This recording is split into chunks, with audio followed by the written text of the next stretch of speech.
Hey everyone, it's me again, Mr. Daniel, and I'm a master teacher at English Academy, and I'm from Scotland. Okay, so today we're going to be talking about modal verbs.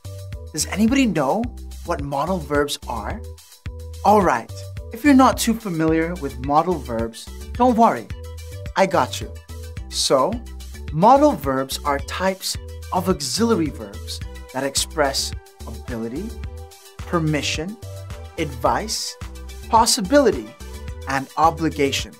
So it means when you want to express yourself, for example, you want to give advice, you use the modal verb should. Let's take a closer look.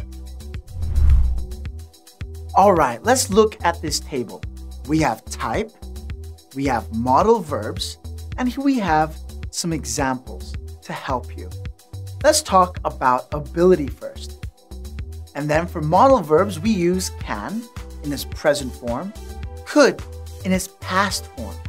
Here's an example. He can speak 6 languages. My uncle could play golf very well. I can't watch horror movies. Okay, let's move on to permission. Let's look at the modal verbs. We have can, could, may. Don't be confused. Here are some examples to help you. Could I leave early today, please? You may not eat ice cream tonight. Can we swim in the river? Good job, everybody. Amazing work. Okay, let's move on to advice. Now, the modal verb for advice is should. Here's an example to help you. You should exercise every week. Good job. Okay, let's move on to possibility. Now, the modal verbs you can use to talk about possibility could be might, may, could, and can. Here are some examples. It looks nice, but it might be very expensive. Or you could say, our brother may be coming to see us tomorrow. What you're doing is you're expressing possibility. Alright, ladies and gentlemen, let's talk about obligation. The modal verbs for obligation is must, have to. For example, here are some sentences. I must wear uniform to school. That's an obligation. You have to wear a uniform. Or you could say, you have to take off your shoes before you get into the mosque. Now, ladies and gentlemen, these are obligations, rules you have to follow. All right, everybody, really good work with the table. What we're going to do now is we're going to move on to the structure. Now, if you're not too familiar with that, don't worry, I got you. So the structure is subject plus modal verb and then V1. What I want you to do is, I want you to practice with me and you can help me fill out the blanks. Shall we begin? All right, boys and girls, here is the first question. Please make sure to water my plants while I'm gone on holiday.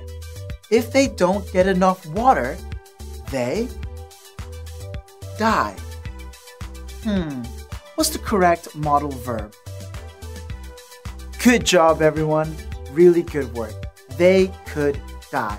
The reason why it is could is because it is a possibility. The plants could die if they don't get enough water. Okay, let's move on to question number 2. You be kidding. It can't be true. What's the correct modal verb? Good job, everyone. It is must. You must be kidding. It can't be true.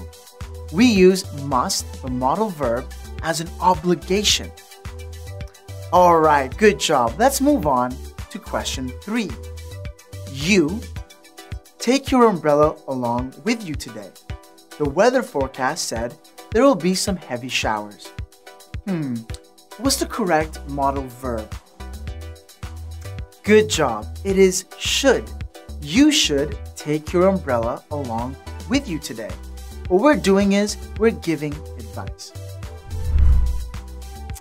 All right, boys and girls, so we have learned all about modal verbs. Can you tell me the types of modal verbs now? What types of modal verbs do we use when we're talking about advice or obligation? And what are the verbs? Okay, so that's our lesson on modal verbs.